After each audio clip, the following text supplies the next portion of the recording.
আজকে মরলে কালকে 2 দিন, পরের দিন কেউ কাঁদবে না। যাদের জন্য করলা কামাই, মরলে তারা চিনবে না। ঠিক না? আজকে মরলে কালকে 2 দিন, পরের দিন কেউ কাঁদবে না।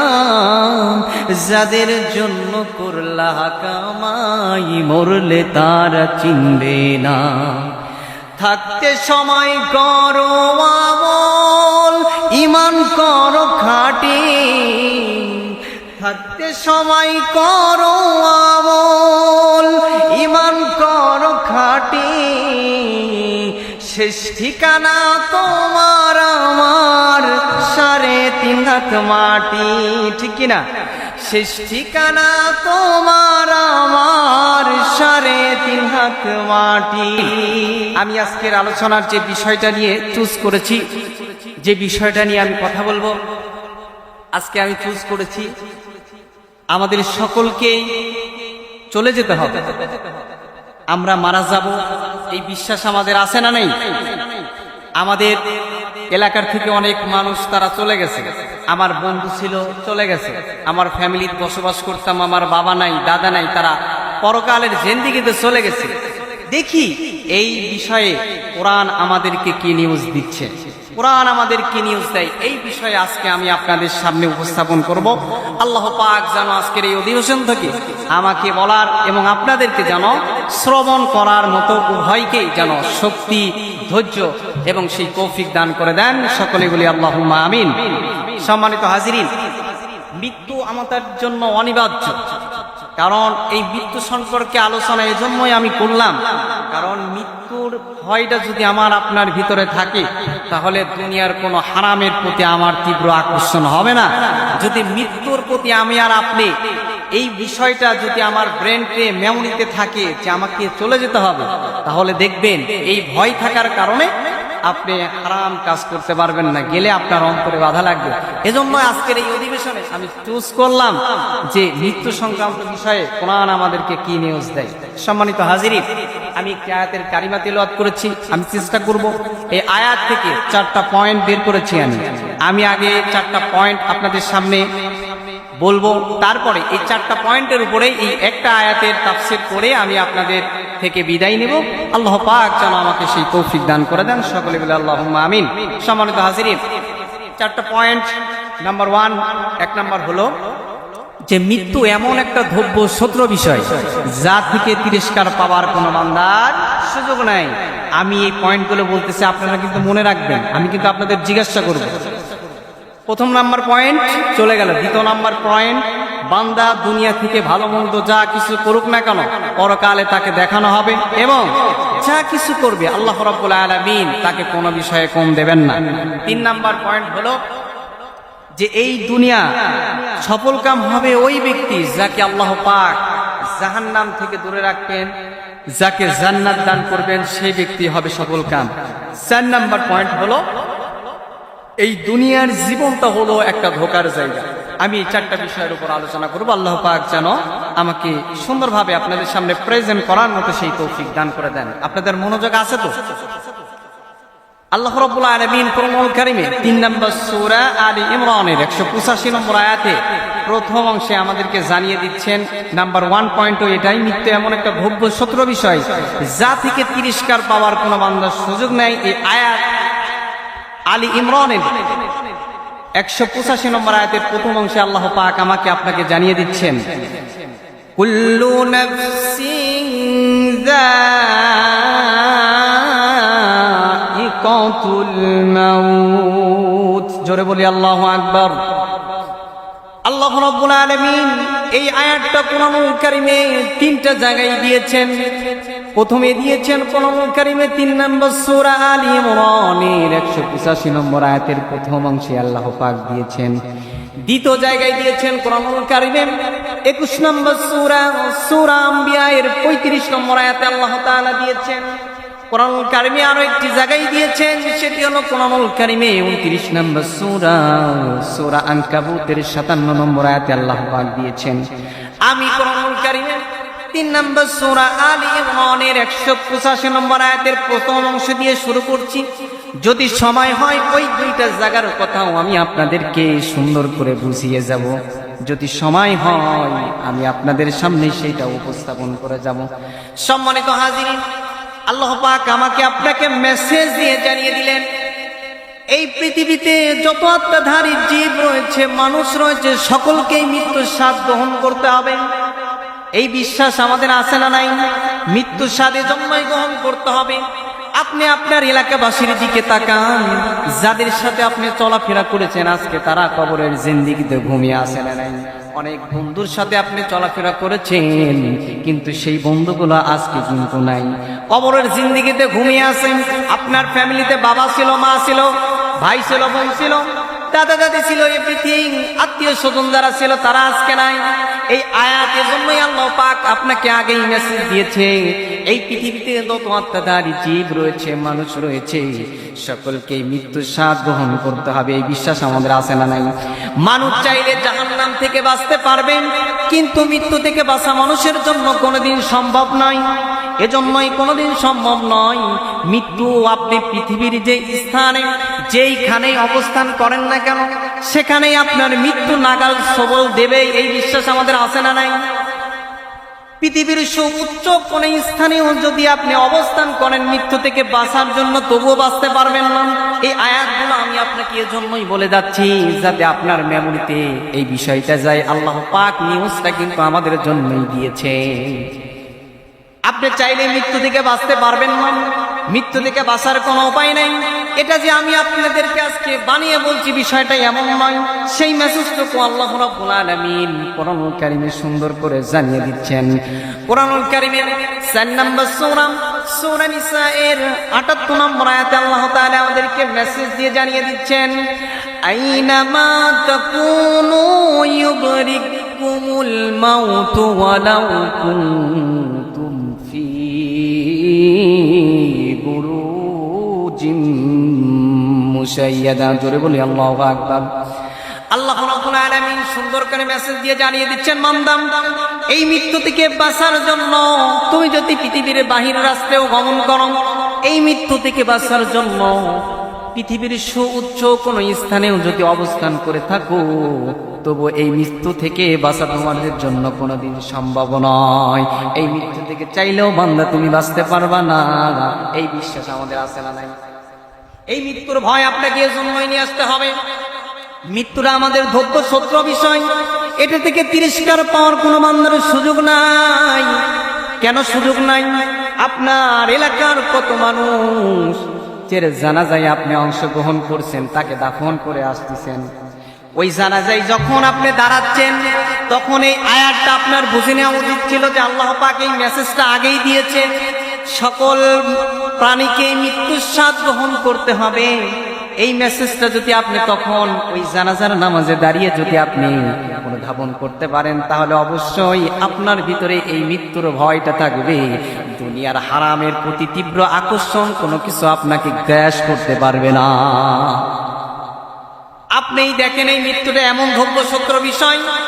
আপনি আপনার এলাকার কত মানুষের জানাজার নামাজে অংশগ্রহণ করেছেন কি করেন নাই?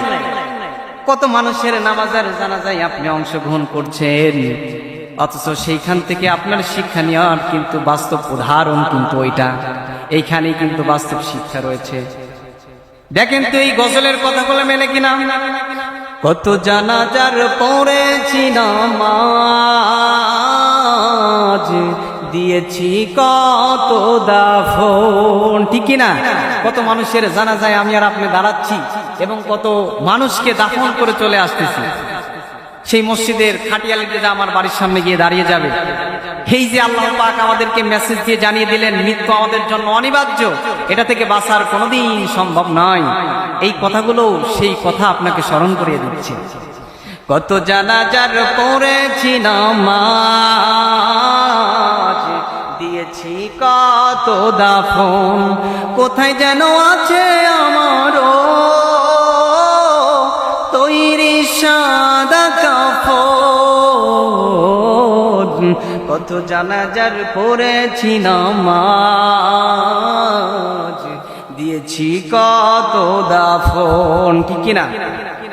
এজন্য সম্মানিত হাজিরিন, এই আয়াতের থেকে আপনাকে শিক্ষা নিতে হবে যে আপনি চাইলেও মৃত্যু থেকে বাঁচতে পারবেন না। আপনার মতো কত মানুষ চলে গেল, তাদের জানাজায় অংশগ্রহণ করেছেন। এইখান থেকে আপনার বাস্তব শিক্ষা হচ্ছে এখানেই। এই বাস্তব শিক্ষা যখন জানাজার নামাজে দাঁড়িয়ে আপনি নিতে পারবেন, তখন দেখবেন আপনার প্রত্যেকটি কাজ আল্লাহমুখী হবে। হারামমুখী তখন হতে গেলে যদি এই মৃত্যুর ভয় থাকে, তাহলে আপনার কখনোই হারামমুখী হতে চাবে না। সম্মানিত হাজিরিন, আমার আলোচনার যে টাইম, সে টাইম অনুযায়ী আমি চেষ্টা করব শেষ করার জন্য। এছাড়া প্রথম নাম্বার পয়েন্ট ছিল কি, আপনাদের মনে আছে তো? প্রথম নাম্বার পয়েন্ট ছিল মৃত্যু এমন একটা দ্রব্য সত্য বিষয় যা থেকে তিরস্কার পাওয়ার কোনো বান্দার সুযোগ নাই। সম্মানিত হাজিরিন, এই আয়াতের প্রথম অংশটুকু আমাদেরকে জানিয়ে দিচ্ছেন। দ্বিতীয় অংশেই আল্লাহ পাক আমাদেরকে সুন্দর করে জানিয়ে দিচ্ছেন। 2 নাম্বার পয়েন্ট কি ছিল বলেন তো দেখি?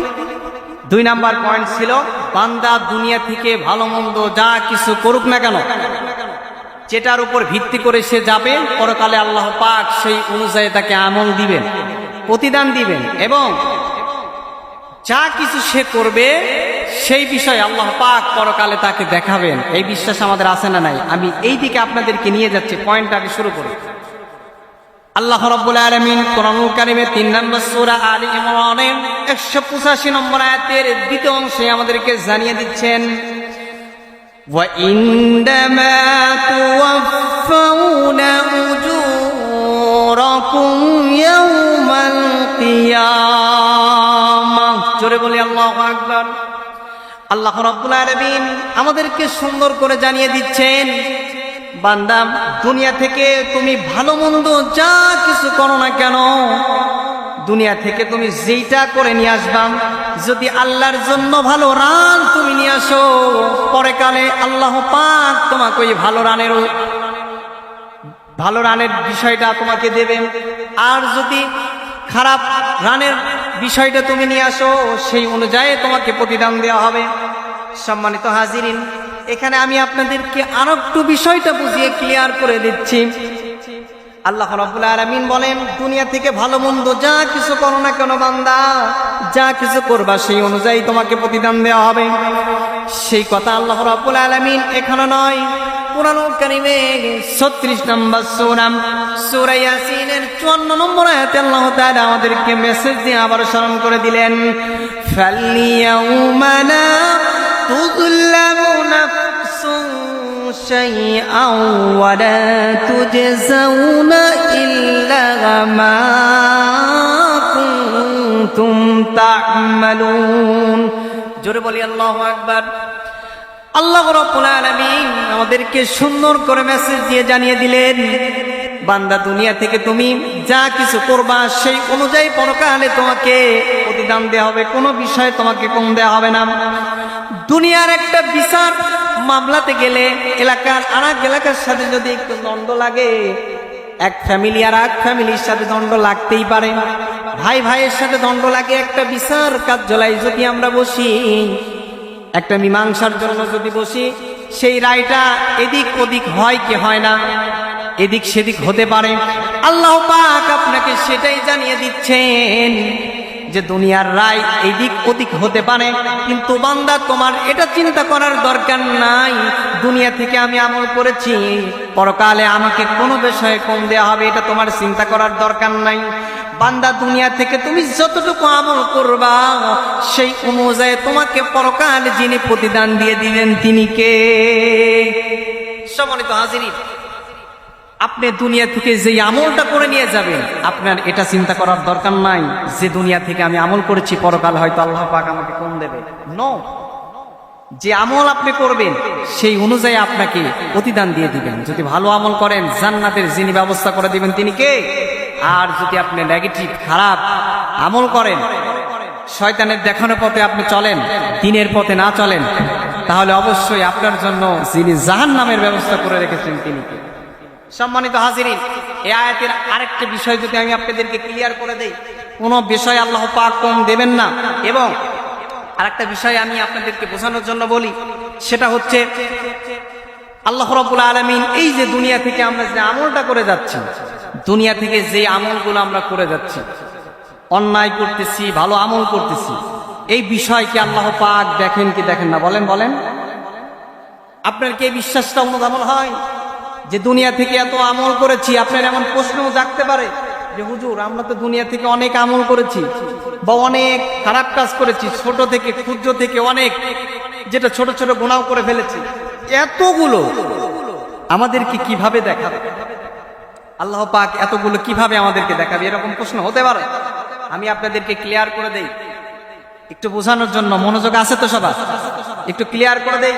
দেখেন, আজকের এই প্রোগ্রাম আমি আপনাদের সামনে উপস্থাপন করছি, এই প্রোগ্রামের যদি একটা ভিডিও চিত্র আমি রেখে দেই, আমার কথা কি বুঝতেছেন আপনারা? ভিডিও চিত্রটা যদি আমরা রেখে দেই, এই ভিডিও ফুটেজটা 2 বছর, 5 বছর, 10 বছর, 20 বছর পর, আরো পরে আমরা এই ভিডিওটা সেম ভিডিও দেখতে পাবো কি পাবো না? বলেন, পাবো না?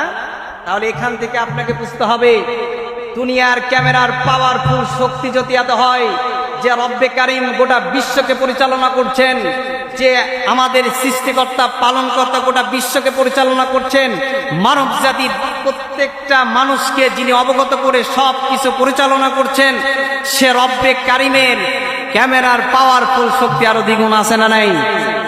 সে রব্বে কারিমের পাওয়ারফুল ক্ষমতা কিন্তু আরো রয়েছে। সেই দিন আপনি অনুপরিমাণ খারাপ কাজ করেছেন, সেই দিন আপনাকে দেখানো হবে, আপনি চাইলে সেদিন অস্বীকার করতে পারবেন না। সেই মেসেজটুকু আল্লাহ রাব্বুল আলামিন কোরআনুল কারীমে 99 নম্বর সূরা জিলজালের 7 এবং 8 নম্বর আয়াতে আল্লাহ তাআলা মেসেজ দিয়ে জানিয়ে দিচ্ছেন, ফামাইয়া আমাল মিসকালা যাররাতিন খায়রান ইয়ারা ওয়া মাইয়া আমাল মিসকালা যাররাতিন শাররান ইয়ারা। জোরে বলি আল্লাহু আকবার। আল্লাহ রাব্বুল আলামিন মেসেজ দিয়ে জানিয়ে দিচ্ছেন, বান্দা, দুনিয়া থেকে তুমি যদি অনুপরিমাণ ভালো কাজ করো, অনু মানে বিন্দু, বিন্দু পরিমাণ যদি খারাপ কাজ করো, ভালো কাজ করো, তাও তোমাকে ভিডিও ফুটেজের মাধ্যমে দেখানো হবে, তোমাকে ভিডিও চিত্রের মাধ্যমে দেখানো হবে। সেই দিন তুমি চাইলেও বান্দা অস্বীকার করতে পারবা না। হ্যাঁ, সেই দিন তুমি অস্বীকার করে বসবা, যে যখন এই ভিডিও ফুটেজটা তোমাকে দেখানো হবে, আল্লাহকে তখন প্রশ্ন করবা যে আল্লাহ, আমি এই অন্যায় করি নাই, এই অবিচার আমি করি নাই, আমার এই হাত দিয়ে অপরাধ আমি করি নাই। কিন্তু সেই দিন আপনার এই অপশনটুকু আল্লাহ রাখবেন না। সেই মেসেজটুকু আল্লাহ রাব্বুল আলামিন কোরআনুল কারীমে 36 নম্বর সূরা ইয়াসিনের 65 নম্বর আয়াতে আল্লাহ তাআলা আমাদেরকে মেসেজ দিয়ে জানিয়ে দিচ্ছেন, আল ইয়াউমা নাখতিমু আলা আফওয়াহিহিম ওয়া তুকাল্লিমুনা আইদিহিম ওয়া তাশহাদু আরজুলুহুম বিমা কানু ইয়াকসিবুন। জোরে বলি আল্লাহু আকবার। সেই মেসেজটুকু আল্লাহ জানিয়ে দিচ্ছেন। আল্লাহ রাব্বুল আলামিন বলেন, বান্দা, তোমাকে যখন ভিডিও ফুটেজের মাধ্যমে দেখানো হবে, তুমি যখন অস্বীকার করবা, মুখ দিয়ে বলবা এটা করি নাই, আল্লাহ সেদিন তোমার মুখটা মোহর মেরে দিবে। সেদিন চাইলেও তুমি আর কথা বলতে পারবা না। সেদিন তোমার সাক্ষী দিবে হাত, তোমার অঙ্গ প্রত্যঙ্গগুলো তখন আল্লাহর কাছে টাস টাস করে জবাব দিতে থাকবে যে আমার দ্বারা এই অপকর্ম হয়েছে। সেই দিন কি পালাবার কোনো রাস্তা খুঁজে পাবেন? চাইলেও কি পালাতে পারবেন? চাইলেও পালাতে পারবেন না। সম্মানিত হাজিরিন, 2 নম্বর পয়েন্টের বিষয় ছিল এটা। আল্লাহ পাক যেন আমাদেরকে এই পয়েন্টটা আমাদেরকে যেন অনুধাবন করার মতো সেই তৌফিক দান করে দেন। সকলে বলে আল্লাহুম্মা আমিন। সম্মানিত হাজিরিন, 3 নম্বর পয়েন্ট ছিল কি? আপনাদের মনে আছে তো?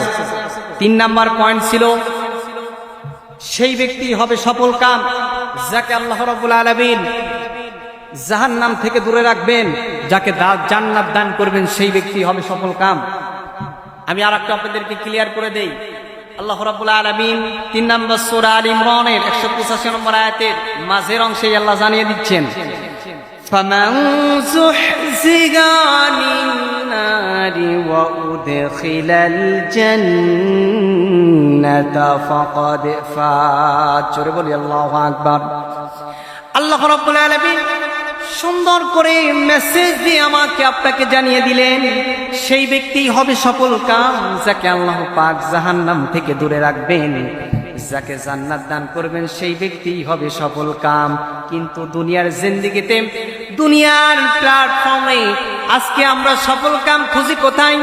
আমার 10 তলা দুনিয়াতে বাড়ি হয়েছে, আমার অনেক ধন সম্পদের মালিক হয়েছি, আমি অনেক ক্ষমতার পদবি পেয়েছি, আমি অনেক রাজনীতিবিদ হয়েছি, এজন্য নিজেকে ভাবি আমি সফল কাম হয়ে গেছি। দুনিয়ার মানুষ ওকে বলে দেখো সফল কাম হয়েছে, ওর অনেক টাকা হয়েছে, অনেক অর্থ সম্পদ হয়েছে, অনেক ভালো ক্যারিয়ার করেছে, বাহির রাস্তায় পড়াশোনা করে অনেক রাজনীতিবিদ হয়েছে। দুনিয়ার মানুষ এইভাবে তাদেরকে অনুচ্ছন করে যে অনেক সফল কাম হয়েছে, কিন্তু আল্লাহর ভাষায় আপনি সফল কাম হতে পারেন নাই। সফল কাম আল্লাহ পাক বলেন সেই ব্যক্তি হবে যাকে জাহান্নাম থেকে দূরে রাখবেন, যাকে আল্লাহ রাব্বুল আলামিন জান্নাত দান করবেন, সেই ব্যক্তি হবে সফল কাম। ঠিক কিনা? আপনি মনে করেন দুনিয়ার সব কিছু পেয়েছেন কিন্তু রবকে পান নাই, মনে করবেন আপনার দুনিয়ার সব কিছু পাওয়া বৃথা, দুনিয়ার সব কিছু পাওয়া আপনার জন্য বৃথা। সফল কাম কারা হবে? আল্লাহ রাব্বুল আলামিন সেই কথাও আমাদেরকে জানিয়ে দিচ্ছেন, নিশ্চয়ই যারা ঈমান এনেছে, সৎ কর্ম করেছে, যারা আমার দেখানো পথে চলেছে, আমি এই সমস্ত বান্দাদের জন্য প্রস্তুত করে রেখেছি জান্নাতুল ফিরদাউস, যার তলদেশ দিয়ে নহর প্রবাহিত হয়। সুবহানাল্লাহ বললেন। আল্লাহ রাব্বুল আলামিন এই মেসেজটুকু আমাকে আপনাকে জানিয়ে দিচ্ছেন কোরআনুল কারীমের 85 নম্বর সূরা বুরুজের 11 নম্বর আয়াতে আল্লাহ তাআলা আমাদেরকে মেসেজ দিয়ে জানিয়ে দিচ্ছেন, ইন্নাল্লাযীনা আমানু ওয়া আমিলুস সালিহাতি লাহুম জান্নাতুন তাজরি মিন তাহতিহাল আনহার যালিকাল ফাওজুল কাবীর। জোরে বলি আল্লাহু আকবার। আল্লাহ রাব্বুল আলামিন বলেন, নিশ্চয় যারা ঈমান এনেছে, সৎ কর্ম করেছে, আমি আল্লাহ রাব্বুল আলামিন একাত্মতার ঘোষণা দিয়েছে, রবকে রব বলে স্বীকার করেছে, আমার দেখানো পথে চলেছে, আমি এই সমস্ত বান্দাদের জন্য প্রস্তুত করে রেখেছি জান্নাতুল ফিরদাউস, যার তলদেশ দিয়ে নহর প্রবাহিত হয়। সুবহানাল্লাহ পড়েন। যালিকাল ফাওজুল কাবীর, আর এটাই হবে তাদের জন্য মহাবড় সফলতা।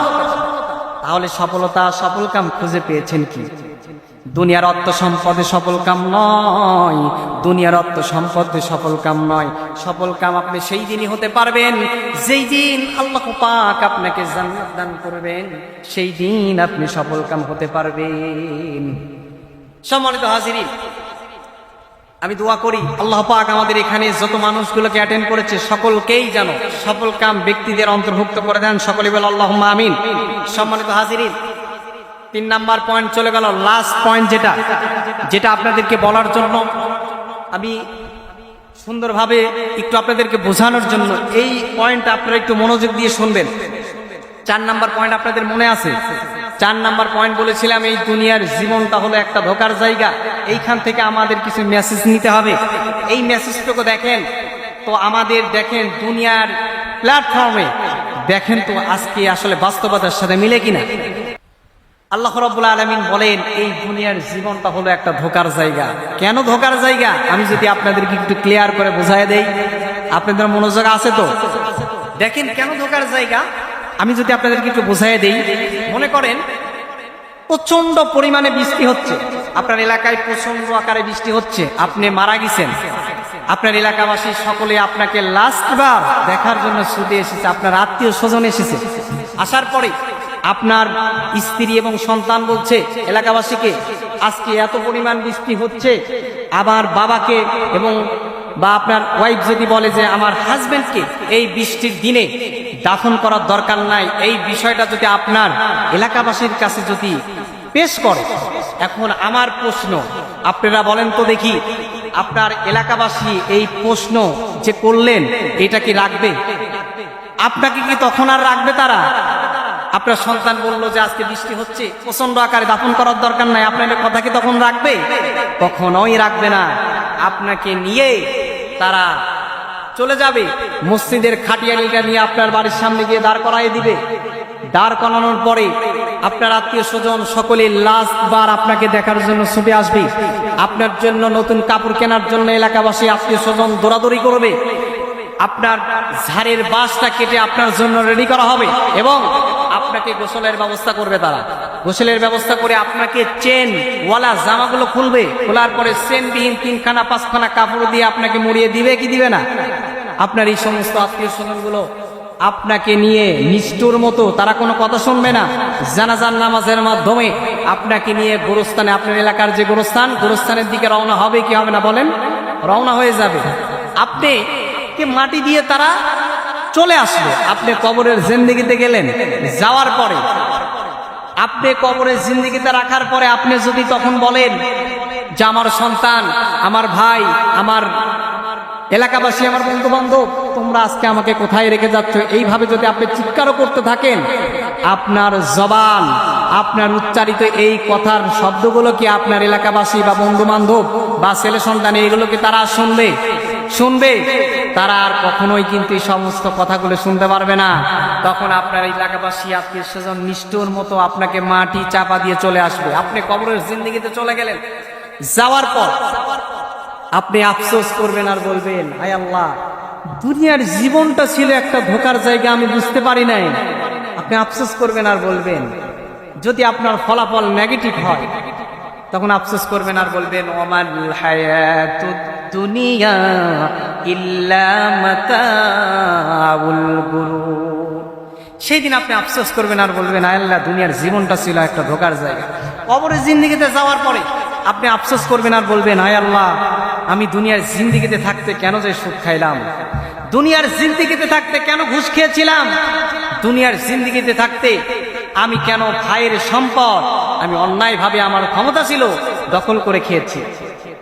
দুনিয়া থাকতে আপনি আরো আফসোস করবেন আর বলবেন সেই সময়, যে আল্লাহ, দুনিয়ার ধোকায় পড়ে এই যে ফিফা বিশ্বকাপ যে ফুটবল খেলাটা হচ্ছে, এটাকে কেন্দ্র করে আপনার মেমোরিতে এটা নাই, কারণ শয়তান আপনার ব্রেনটা ওয়াশ করে নিয়েছে।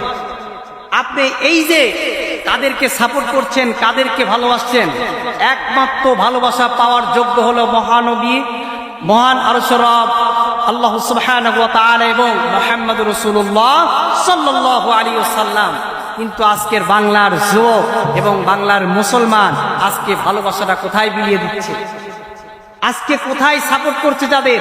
যারা ইসলামের বিদ্বেষী, যারা ইসলামকে পছন্দ করে না, মুসলমানদেরকে হত্যা করতে চায়, তাদেরকে আজকে আমরা সাপোর্ট করছি।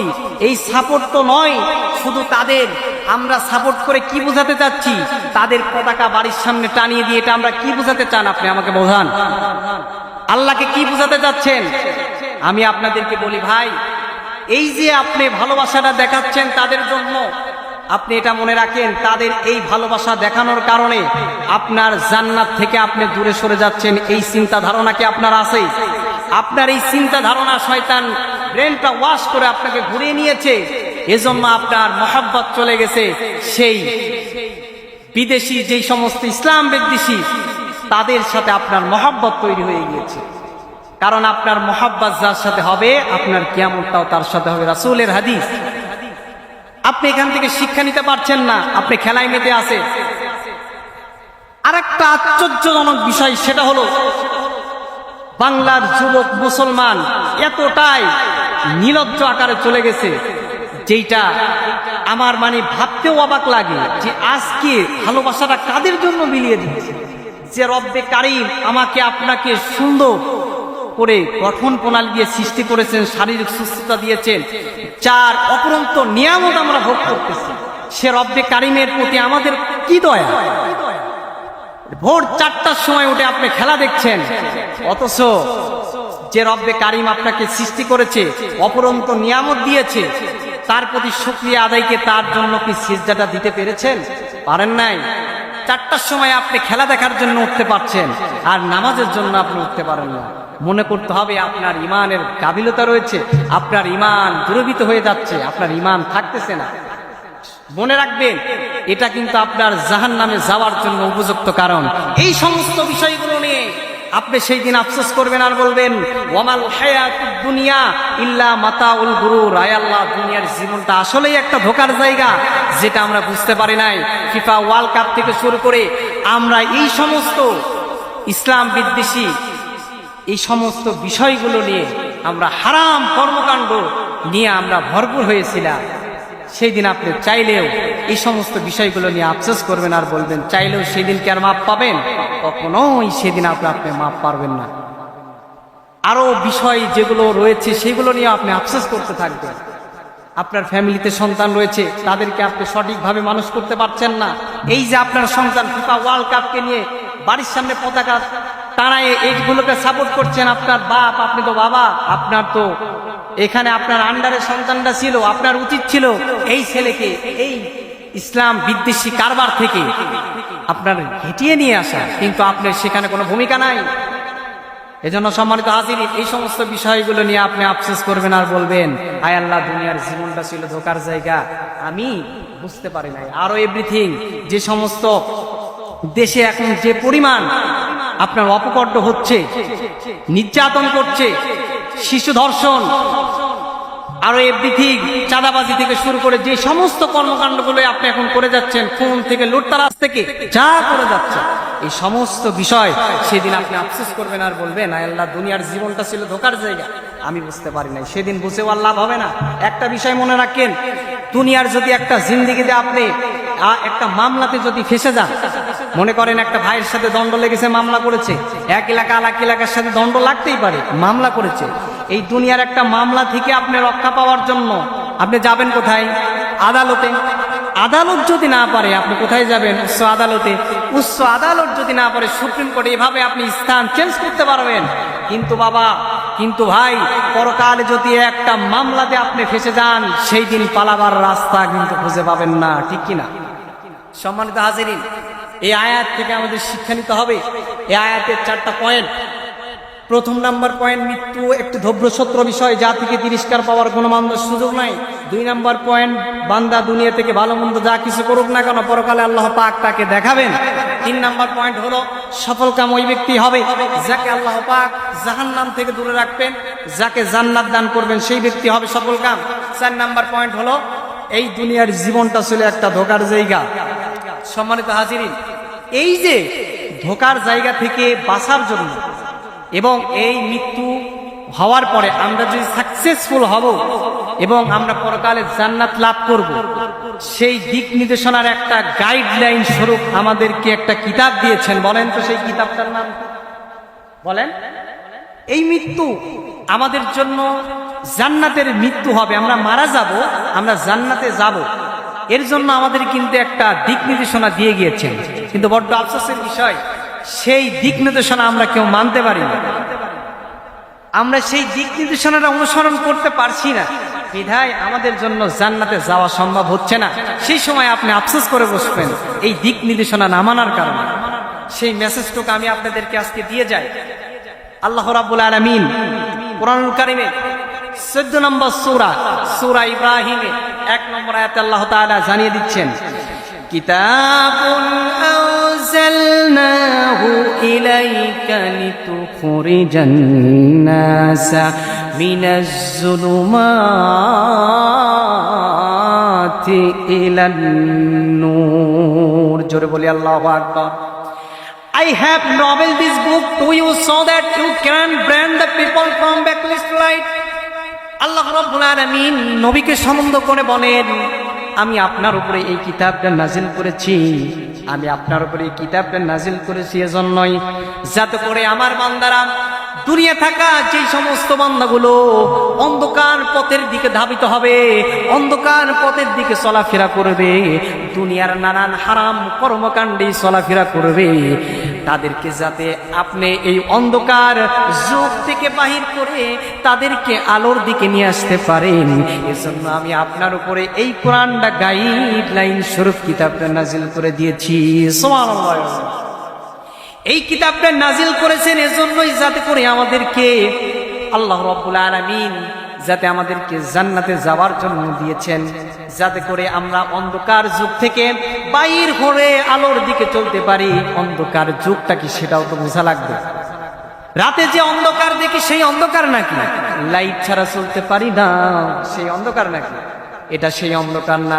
অন্ধকার হলো সুদ, অন্ধকার হলো ঘুষ, অন্ধকার হলো অপরাজনীতি, অন্ধকার হলো অশ্লীলতা, অন্ধকার হলো বেহায়াপনা, অন্ধকার হলো মিথ্যা কথা বলা, অন্ধকার হলো অপসংস্কৃতি, অন্ধকার এভরিথিং। এই সমস্ত হারাম অন্ধকার যুগ থেকে বাহির করে তাদেরকে আলোর দিকে নিয়ে আসতে পারেন এবং আমরাও যাতে চলতে পারি, এজন্য আমাদের উপর এই কোরআনটা গাইডলাইন স্বরূপ যিনি কিতাবটা নাজিল করে দিয়েছেন তিনি কে?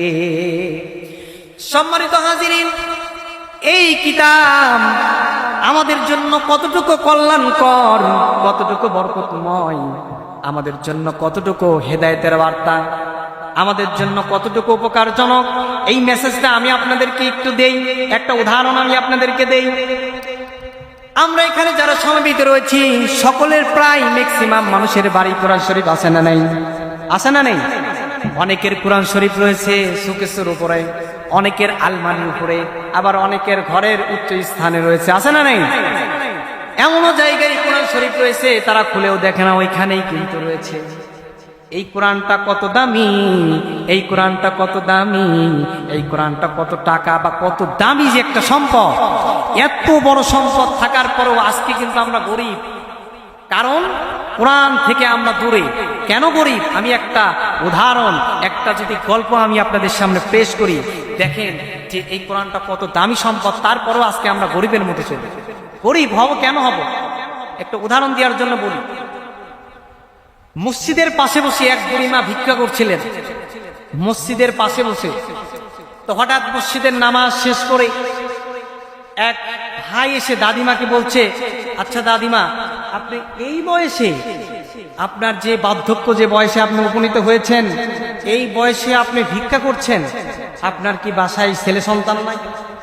আপনার কি কোনো সন্তান নাই যে আপনি এই বয়সে উপনীত হওয়ার পরেও আপনাকে ভিক্ষা করতে হচ্ছে? তখন দাদিমা বলল যে বাবা, আমার একটা সন্তান ছিল, সন্তানটা আমি অনেক টাকা খরচ করে বাহির রাষ্ট্রে পাঠাই, বাহির রাষ্ট্রে গিয়ে আমার সাথে তেমন কথা হয় না, কিন্তু মাস গেলে আমাকে একটা চিঠি দেয়, সেই চিঠিটা আমি ছেলের স্মৃতিচারণ হিসাবে আমি আমার বাসার দেওয়ালে টানিয়ে রাখি। তো তখন ওই ছেলেটা তাকে প্রশ্ন করছে, দাদিমা কি এমন চিঠি যায় যেটা আপনি টানিয়ে রাখছেন, আর আপনি এই বয়সে উপনীত হয়েও ভিক্ষুক করছেন? আমি আপনার ওই চিঠিটা দেখতে চাই, আপনার বাসায় আমাকে নিয়ে চলেন। তখন ওই বুড়িমা তখন ওই ভাইকে নিয়ে বা ওই ছেলেকে নিয়ে রওনা হয়ে গেল তার বাসায়।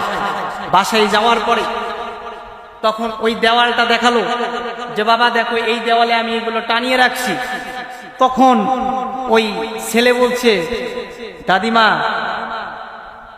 এই যে দেওয়ালে যেগুলো টানিয়ে রাখছে, যে সমস্ত কাগজগুলো টানিয়ে রাখছে, প্রায় 50টার মতো কাগজ এভাবে টানানো রাখা রয়েছে। তো তখন ওই ছেলে দেখে যে এক একটা কাগজ সবগুলো 50,000 করে টাকার চেক। তো বুড়িমাকে, দাদিমাকে তখন বলছে, দাদিমা, এই যে তুমি যে চেকগুলা টানিয়ে রাখছো, এটা তো এক একটা তো 50,000 করে টাকার চেক। এতগুলো চেক টাকা থাকার পরও দাদিমা আজ তুমি মসজিদের সামনে বসে ভিক্ষা করছো। আশ্চর্যজনক বিষয়। এইখান থেকে আপনাকে বুঝতে হবে মসজিদের সামনে দাদিমা ভিক্ষা করছে। কেন ভিক্ষা করছে বলেন তো? ভিক্ষা করছে, দাদিমা কিন্তু জানে না যে এইটা 50,000 করে টাকার এক একটা চেক বা অ্যামাউন্ট, এইটা কিন্তু দাদিমা জানে না। কেন জানে না? কারণ সে যদি জানতো তাহলে কখনোই মসজিদের সামনে বসে ভিক্ষা করতো না। ঠিক তেমনি আমাদের করুণ অবস্থা হয়েছে এমন, বাড়িতে আমাদের কোরআন শরীফ রয়েছে, কোরআন আমাদের শোকেসের উপরে টানানো রয়েছে, আলমারির উপর রয়েছে, কিন্তু সেটা আমরা কখনোই জানি না এটা এত বড় একটা দামি সম্পদ। সেটা কখনো পড়ার চেষ্টা করি নাই, অনুধাবন করার চেষ্টা করি নাই, সেই অনুযায়ী চলার কখনো চেষ্টাও আমরা করি না। পৃথিবীতে এমনও দুর্ভাগ্য মুসলমান আছে, হতভাগা মুসলমান আছে, এই কোরআন শরীফটা পড়তেও পারে না। আছে না নাই? দুর্ভাগ্যজনক বিষয়। এই কোরআন এত বড় দামি সম্পদ, আপনি গরিব নয়। এই কোরআন এত বড় একটা দামি সম্পদ। এই সম্পদটা যদি আপনি দিক নির্দেশনা মেনে আপনি যদি কোরআন অনুযায়ী জীবনকে পরিচালনা করতে পারেন, সরল পথের সন্ধানে এই কোরআন আপনাকে নিয়ে যাবে। Guide us to the straight পথ। আপনাকে এই সরল পথের সন্ধানে এই কোরআন নিয়ে যাবে। এই কোরআনটা যদি আপনি অনুধাবন, অনুসরণ করে চলতে পারেন, এই কোরআন আমাকে আপনাকে পরকালে জান্নাতে নিয়ে যাবে। যিনি আমাকে আপনাকে জান্নাতের ব্যবস্থা যিনি করে দিবেন, তিনি কে? আল্লাহ রাব্বুল আলামিন। সম্মানিত হাজিরিন, এজন্য সেই কোরআন থেকে যেন আমরা দূরে না থাকি, আমরা যেন এই কোরআনকে অনুধাবন করতে পারি, এবং আমরা যারা কোরআন শিখি নাই কোরআন শেখার চেষ্টা করব। কেননা কোরআন তিলাওয়াতকারীর জন্য শ্রেষ্ঠ পুরস্কার রয়েছে, বিশেষ পুরস্কার আল্লাহ রাব্বুল আলামিন দিবেন। যারা কোরআন তিলাওয়াত করবে, কোরআন উদ্ভাবন করবে, কোরআনকে মুখস্থ করবে। এই বিষয়ে বলতে গেলে অনেক সময় লাগবে। এজন্য আপনাদের কাছে আরজ করে বলি, কোরআন থেকে দূরে থাকবেন না।